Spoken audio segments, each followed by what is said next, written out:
Sir, Mansi Pathare, या या या वसा वसा. कसे आहात सर? मी एकदम उत्तम आहे. तू आज शाळेकडे कशी काय आलीस? माझ्या मुलाच्या ऍडमिशन साठी आले. ऍडमिशन झालंय. जे काही किरकोळ फॉर्मॅलिटीज आहेत ते हे आणि ओम करतायत. वा वा वा वा. ठरवूनच ही शाळा निवडली सर.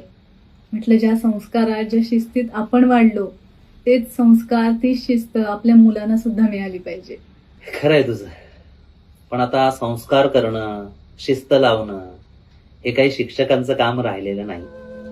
म्हणजे एखादा मुलगा चुकला, बेशिस्त वागला, गचाळ वागला म्हणून धपाटा देता येत नाही. एखाद्याने अभ्यास नाही केला, चुकीचा काही वागला म्हणून ओरडायचं नाही. अगदी परीक्षेत कॉपी केली किंवा चोरी जरी केली तरी काही बोलायचं नाही, पालकांच्या हवाली करायचं. आता विद्यार्थीच काही काही वर्गातच शिक्षकांना शिव्या घालतात, मारतातही. पण आम्ही तक्रार करायची फक्त, त्यांना काही करायचं नाही.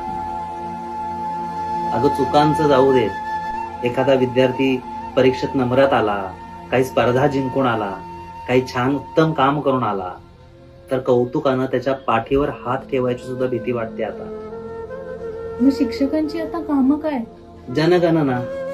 जनगणना, BLOची कामं, निवडणुकांची कामं. आणि शिक्षण मंत्री बदलला की त्याच्या मनात येईल ते तो सगळं शिक्षकांच्यावर थोपवतो. बसा ट्रेनिंगा करत. असो, बरं चला, तासाची वेळ झाली. विद्यार्थ्यांना नाही पण शिक्षकांना शिस्त असायला हवी.